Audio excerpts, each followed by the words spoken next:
পবিত্র মাহে রমজান উপলক্ষে এই সপ্তাহের শেষে নিউ ইয়র্কের গ্রোসারি ও রেস্টুরেন্টগুলোতে ব্যাপক ভিড়। ক্রেতাদের জন্য বিশেষ আয়োজন করেছে গ্রোসারি ও রেস্টুরেন্টগুলো। রাশেদ আহমেদের তথ্য, ভিডিওচিত্রে সুব্রত গাইনের রিপোর্ট। মঙ্গলবার থেকে পবিত্র রমজান মাস শুরু ধরে নিয়ে শেষ মুহূর্তের কেনাকাটায় ব্যস্ত নিউ ইয়র্ক প্রবাসীরা। সাপ্তাহিক ছুটির দিন শনি ও রোববার উপচে পড়া ভিড় ছিল বাঙালি গ্রোসারিগুলোতে। প্রতিবারের মতো এবারও আমরা ইনশাআল্লাহ রমজান ভালোভাবে পালন করব। চার্জি গ্রোসারিতে সেল চলতেছে, ভালো একটা প্রাইসে কাস্টমার আলহামদুলিল্লাহ, লোকজনের আকর্ষণ আছে, মানুষজন আসতেছে নিতেছে। রমজান উপলক্ষে এবার বাঙালি কমিউনিটিতে অলমোস্ট অনেক বিজি সবগুলো দোকানই মাশাআল্লাহ, এবং আমরা খামাবাড়ি পরিবারের পক্ষ থেকে সব জিনিসের সেলের ব্যবস্থা করছি।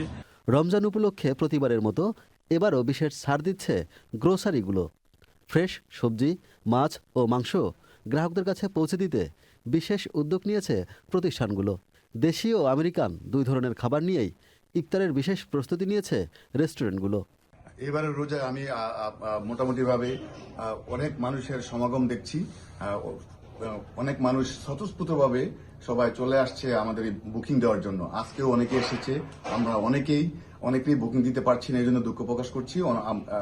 আমরা দেখতে পাচ্ছি যে রোজার জন্য মানুষ অনেক প্রিপারেশন নিয়ে আমাদের এই নবান্ন রেস্টুরেন্টে আসছে এবং আমাদের সাথে যোগাযোগ করছে। ধর্মীয় ভাবগাম্ভীর্য ও ইবাদতের মাধ্যমে পবিত্র রমজান মাস উদযাপনের আশা প্রবাসী বাংলাদেশিদের। Subrata Gain, channel I.